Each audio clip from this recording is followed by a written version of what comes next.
Hey guys, let's learn how to read and study the Bible together. Hopefully by the end of this, you'll have way more precision to your Bible study. You'll know what to look for. You'll have some skills developed along the way, and I'll give you some helpful tips and techniques that have helped me along with my raspy voice. So work with me. If you didn't already know, we have a completely free 40-day Bible study program in the description below. It's self-paced, it's free, it's in-depth. It'll really help you. We're in Hebrews chapter 1. Technically in verse 5, we ended on the last Bible study walkthrough in the first half of the verse. I want to bring us back to verse 5, okay? The argumentation here goes like this: Jesus is better than angels. So the author of Hebrews, whoever they are, they're going to quote the Psalms here to reinforce the point that Jesus really is better than angels, that he has inherited a name that's superior to angels. And so we read, "You are my son, today I've begotten you." And we didn't get to explore that as much as I wanted to. And so what I want to think about is this. This is the Father speaking to the Son. This is not the Father speaking to the angels, because the argument goes like this: God has never said this to angels, but he has said this to his Son. You are my son. Today I have begotten you. So, when you read the Bible, there are some questions that surround this verse for us. For example, if you read Psalm chapter 2, you might have this question answered. And when you read the Bible, do this. Ask questions. Think through things. If your questions remain unanswered for a period of time, that's okay. Keep reading, keep studying, keep praying, keep seeking, and clarity will come. So here we have today, the Father saying, I've begotten you. The question becomes, well, when was today, number one? And number two, what does it mean for the Son to be this begotten? Begotten. Well, here's what we can do. We can run to something like BibleHub.org. We can insert this verse, Hebrews chapter 1, verse 5, and we can look at the word begotten. This is what I encourage you to do when you come across weird words, or maybe the modern translation that you're reading just uses an unhelpful translation. Whatever it is, go back to the original language as much as you can. Look at how that word generally is used, but also specifically what you want to do when you read the Bible and you're trying to figure out what a word means.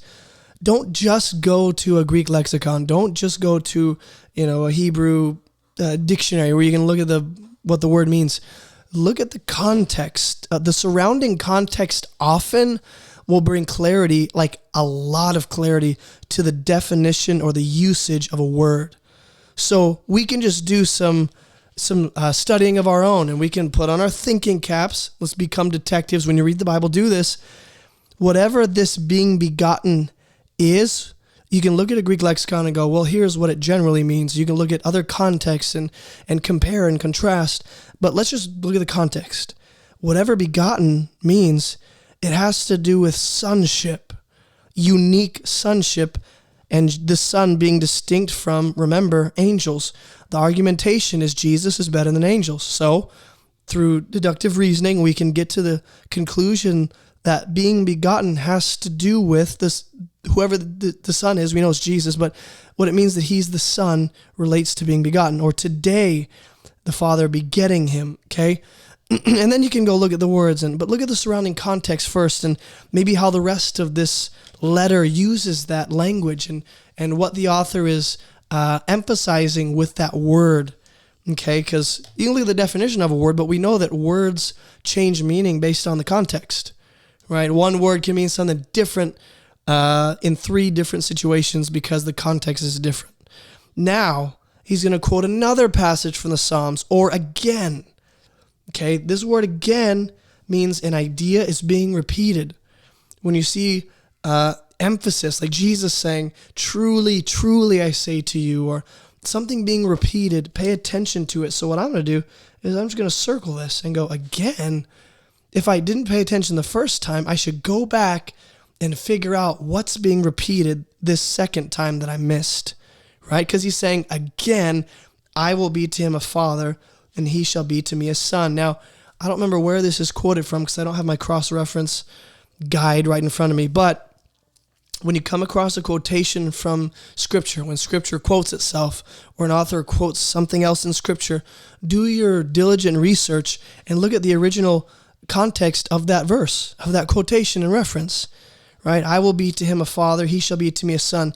So something we can do here is, think about this. We have two different Old Testament passages being referenced. This is number 2. That tells me something's going on here because we have a repeating thing happening where the author is quoting an Old Testament passage twice, but they're different passages, right?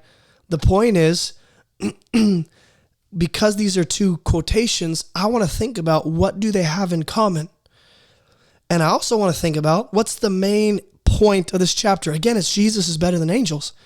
It's that he's superior. He has a name that's superior. We saw that emphasized with the first verse. But also notice this.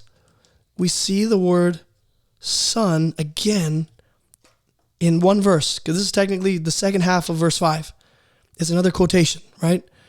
Of course, in the scroll, it would have been just one fluid thought, but chapter and verse separations came later, and we need to pay attention to the fact, when you read the Bible, notice repeating words, notice repeating ideas, right?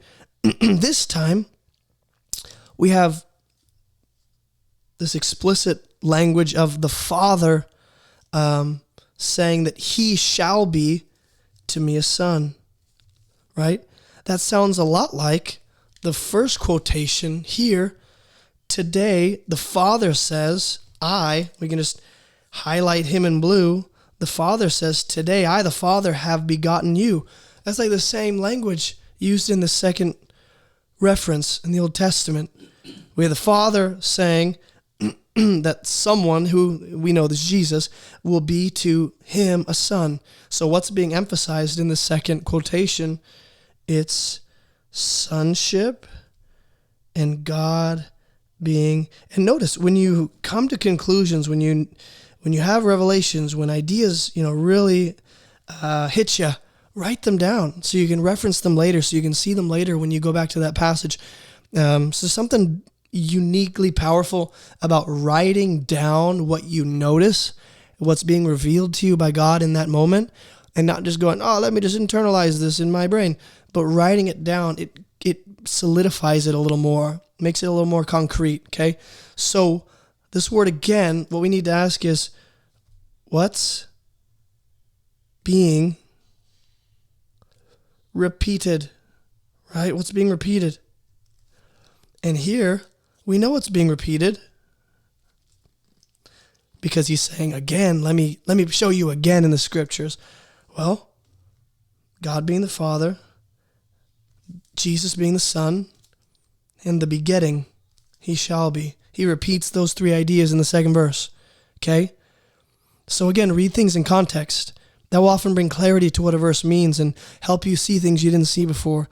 So if we plug this into the surrounding context, we talked about how the Son, in fact, let me take you back there because I want to read this with you real time.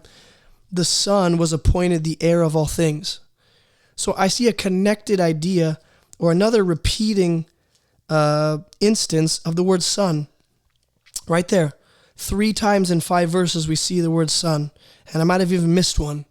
The point is Jesus here is appointed the heir. So him being the son connects to being inheriting, right? Inheriting and being the heir. He's the one through whom the Father created the world. He's the radiance of the glory of God. He's the exact imprint of his nature. The list goes on, right? About how great Jesus is, how he's different, who he is, what he does. So now what I want to do is think about how this verse connects to all the ideas that I've seen already. And you might not be able to see the connections immediately. This is one of my tips to you when you read the Bible. Don't force a connection. Don't rush to a conclusion and make something happen. Think through it, meditate on it, pray through it, ask God for help, cross-reference, look at sound theologians, whatever it is. But if you don't come to an immediate answer or conclusion, that's okay. Keep reading. Keep reading. And in verse 6, what we're going to see is another quotation. In verse 7, another quotation from the Old Testament, right? And just in these 2 verses, we've seen what? That Jesus is better than angels because he's the Son and God is his Father. So we should think about, if that seems to be a repeating idea already, might I look for that in the next couple verses? Now, don't read that into the next verses, right? but this is what a good Bible student does. You notice a repeating idea, and then you start to, I guess, get on board with the author's patterns and the breadcrumbs he's leaving you, right? And you're going, you know what? I noticed this earlier. I'm going to see if that rings true here or here. So you're paying attention for cues. You're paying attention for ideas you've seen already. Do that when you read the Bible. That will change the game for you. So again, I know we're not getting super far, but my job here is to teach you what to look for, how to look for it, what to do when you notice it, and essentially how to read and study the Bible. All right. So again, we have a free 40-day Bible study program linked in the description below. 27-day, 11-day, whatever you're comfortable dealing with. Hopefully the next Bible study walkthrough, my voice will be restored, but it's at least usable now, so I can put this out here. Thanks for watching, and I'll see you guys in the next one. Let me know in the comments. Here's your job, okay? In the comments, I want you to think through and let me know in the comments how this quotation relates to what's been said about Jesus already. So go find what this is referencing, where in the Bible this quotation is being pulled from, and then think through that. All right? I'll see you guys in the next Bible study walkthrough.